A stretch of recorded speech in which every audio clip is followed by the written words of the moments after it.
दर्शकवृन्द, विश्रामपछि पुनः स्वागत छ। हामी निर्माण क्षेत्रसँग सम्बन्धित विषयहरूमा केन्द्रित रहेर निर्माण सरोकार प्रस्तुत गरिरहेका छौँ। कोभिड-19ले पारेको प्रभाव र त्यसको समाधानका लागि निर्माण व्यवसायी महासङ्घले सरकारसँग केही मागहरू राख्दै आएका छन्। निर्माण कार्यलाई सहज रूपले अगाडि बढाउन सरकारले निर्माण क्षेत्रमा सहयोगी भूमिका खेल्नुपर्ने निर्माण व्यवसायीहरूले बताउँदै आएका छन्। निर्माण व्यवसायीहरूले सरकारसँग कस्तो अपेक्षा गर्दै आएका छन्, हेर्नुहोस् यो रिपोर्टमा।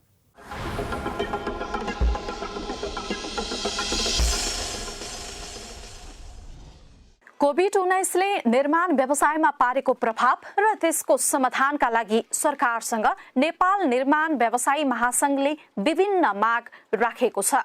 एक, धरोटी रकम सम्बन्धमा कोभिड-19 को असरका कारण निर्माण कार्यहरू लकडाउन भएदेखि बन्द प्राय रहेको र दशैं तिहारपछि मात्र निर्माण कार्य बिस्तारै सुरु हुने भएकोमा करिब 8 महिनाको घर भाडा, बैंक किस्त ब्याज, कर्मचारी तलब आदि ओभरहेडका खर्चहरूले गर्दा निर्माण क्षेत्रमा नगद प्रवाह कम रही बन्द प्राय रहेको निर्माण कार्यलाई पुनः सञ्चालन गरी आर्थिक कारोबारलाई चलायमान बनाउन निर्माण व्यवसायीहरूको आफ्नो बिलबाट कट्टी भई राज्यको ढुकुटीमा निष्क्रिय अवस्थामा रहेको 5% रिटेन्सन मनी धरोटी बापतको रकम निर्माण व्यवसायीलाई बैंक ग्यारेन्टीको आधारमा फिर्ता पाउने व्यवस्था गरिनुपर्ने।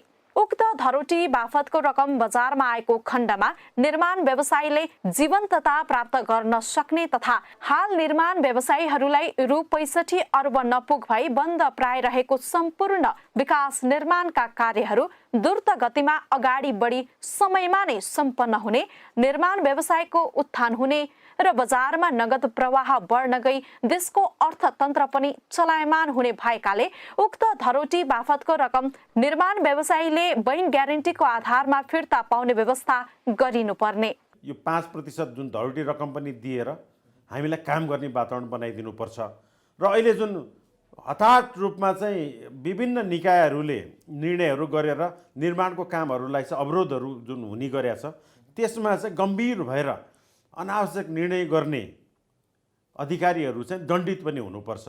अहिले जसरी यो निर्माण सामग्रीहरूको अभावले गर्दाखेरि कामहरू अगाडि बढ्न सकेका छैन, कालान्तरमा गएर फेरि त्यसको दोष पनि निर्माण कम्पनीले काम समयमा गर्न सकेन भन्ने हुन्छ।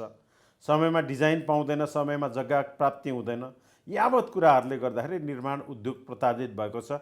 निर्माण व्यवसायी महासङ्घ त्यसमा खबरदारी गर्न लागि परेको छ, हामीले गरिरहेका छौँ।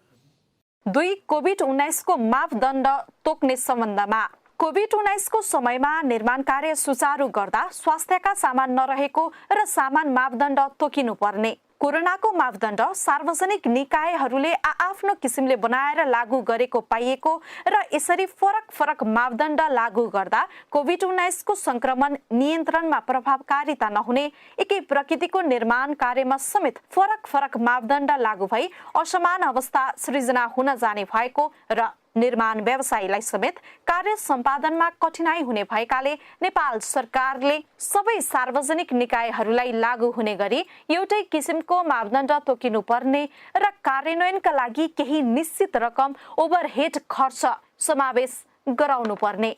हामीले नेपाल सरकारसँग जेठमै हामीले के अनुरोध गरेका छौँ, एउटा कोभिडको प्रोटोकल बनाइदिनुस्, निर्माण व्यवसायीहरू चाहिँ निर्माण क्षेत्रमा गएर काम गर्ने वातावरण बनाइदिनुस् भनेको छ। स्थानीय निकायहरूमा हामीले गएर काम गर्न जाँदा प्रोटोकलको अभावको कारणले गर्दा हामीले उहाँहरूलाई ठोकुवा गरेर हामी काम गर्छौँ भन्न पाइरहेका छैनौँ।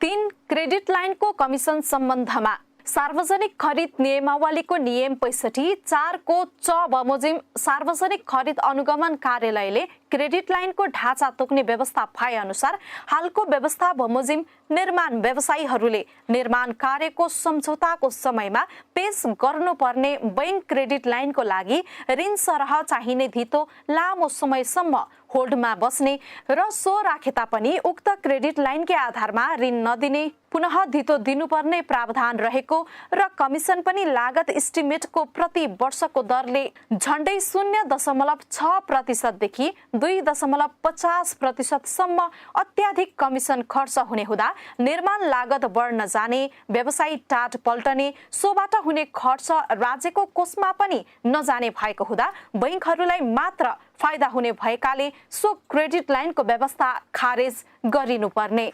4. निर्माण खरिद कार्यको म्याद थप सम्बन्धमा कोभिड-19 को कारणले गर्दा देशमा भएको लकडाउनले गर्दा सो अवधिसम्म कोभिड-19 को कारणबाट विकास निर्माणका कार्य हुन नसकेको समयावधिलाई सार्वजनिक खरिद ऐनले महामारीलाई विषम परिस्थिति परिभाषित गरेको हुँदा सम्पूर्ण परियोजना एवं ठेक्काहरूको म्याद स्वतः 1 वर्ष एकमुष्ट थप हुने गरी नेपाल सरकारबाट नीतिगत निर्णय हुनुपर्ने। मिति 2077 असार 29 मा मन्त्री परिषदको निर्णय अनुसार लकडाउन अवधिमा सम्झौता भएका र म्याद समाप्त भएका हकमा 6 महिना मात्र म्याद थप भए तापनि उक्त थप समय नपुग हुने र उक्त निर्णयबाट सम्पूर्ण निर्माण कार्यहरूको म्याद थप नभएको हुँदा सम्पूर्ण परियोजना एवं ठेक्काहरूको म्याद स्वतः 1 वर्ष म्याद थप गरिनुपर्ने महासंघको माग छ।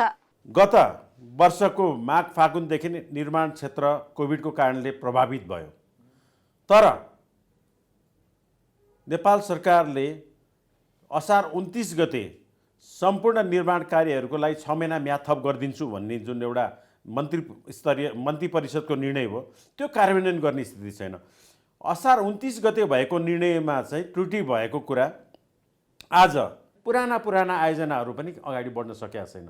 त्यही भएर ती सबै आयोजनाहरूलाई चाहिँ सम्बोधन गरेर निशर्त रूपमा अर्को थप 1 वर्षलाई समय चाहिँ नेपाल सरकारले उपलब्ध गरायो भने विकास निर्माणको काम चाहिँ निर्बाध रूपमा अगाडि बढ्छ, मुलुकले चाहिँ समृद्धिको जुन नारा दिएको छ त्यसलाई सार्थक बनाउन सहयोगी हुन्छ।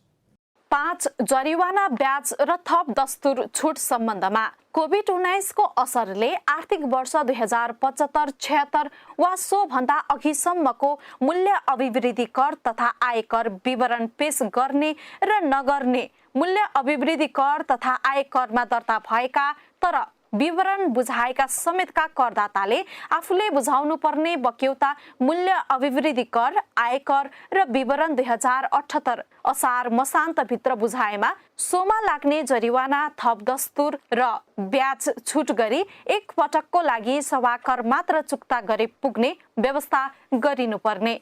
6. बैंक ग्यारेन्टी तथा बीमाको म्याद थप सम्बन्धमा कोभिड-19 का कारणले विकास निर्माणका कार्य हुन नसकेको समय अवधिका आयोजनाहरूका लागि जारी गरिएका बैंक ग्यारेन्टीहरू तथा बीमाको म्याद थप सम्बन्धमा नेपाल सरकार मन्त्री परिषदको पटकको निर्णय अनुसार र नेपाल सरकारको बजेट वक्तव्यको बुदा नम्बर 59 मा व्यवस्था भए अनुसार कार्यान्वयनका लागि उक्त बैंक ग्यारेन्टीहरू तथा बीमाको म्याद स्वतः एकमुष्ट 1 वर्षको लागि थप गरिनुपर्ने। कोभिड-19 का कारण विश्व अर्थतन्त्रमा नै प्रतिकूल प्रभाव परिरहेको सन्दर्भमा नेपाली अर्थतन्त्र अछुतो रहने कुरै भएन। कोभिड-19 ले पारेको असर लामो समय रहने प्राय निश्चित छ। कोभिडकै कारण हाल मुलुकका लाखौं कामदार बेरोजगार भएका छन्। निर्माण कार्यमा भने दक्ष तथा अर्धदक्ष कामदारहरूलाई तुरुन्तै आबद्ध गराउन सकिन्छ। बेरोजगार भएका करिब 10 लाखलाई निर्माण कार्यमा आबद्ध गराउन सकिने अनुमान निर्माण व्यवसायी महासंघले गरेको छ। राज्यले नेपाल निर्माण व्यवसायी महासंघले लामो समयदेखि उठाउँदै आएको निर्माण व्यवसायी मैत्री ऐन कानूनको तर्जुमा भुक्तानी तथा सुरक्षाको सुनिश्चितता, सरकारी निकाय बीचको उचित समन्वय, महँगी नियन्त्रण, निर्माण सामग्रीको सहज उपलब्धता जस्ता माग सम्बोधन गर्न निर्माण व्यवसायीहरूले माग गरेका छन्। कोभिड-19 को कारणले गर्दाखेरि अब तपाईलाई सबै कुरा थाहा छँदै छ। अब हरेक चीज नेपाल सरकारको पक्षबाट चाहिँ ल काम भएन भन्छन्, उहाँहरुकै पक्षबाट चाहिँ सम्पूर्ण चीज चाहिँ आउने चाहिँ सामग्रीहरू, निर्माण सामग्रीहरू सबै बन्द ठप्प गरिदिया छ। भाववृद्धिमा नेपाल सरकारको चासो नै छैन। जस्तै अहिले सुन्नमा आएछ क्रसर भयो, डन्डी भयो, हरेक चाहिँ मेरो विचारमा 10, 15, 20% जति बढ्या होला, बढिसकेको छ हैन। चुनौती पेमेन्ट छैन, व्यवसायहरूले काम गरेर 1-1.5 वर्ष भइसक्यो, पेमेन्ट सरकारबाट पेमेन्ट आएको छैन। तपाईँहरू आफै भन्नुहोस् अब कसरी चाहिँ व्यवसायहरूले चाहिँ आफ्नो कार्य सञ्चालन गरिरहेको होला। निर्माण व्यवसायले आफ्नो निर्माण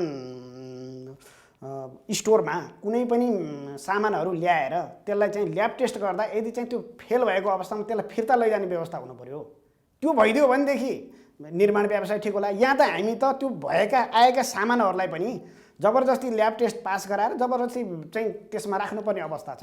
र एक हिसाबले भन्नुपर्दा कसैले उत्पादन गरेका चिज फेल भयो भने पनि यो पास भएको छ भनेर कागजमा चाहिँ हामीले पास गरेर काम गर्नुपर्ने अवस्था छ।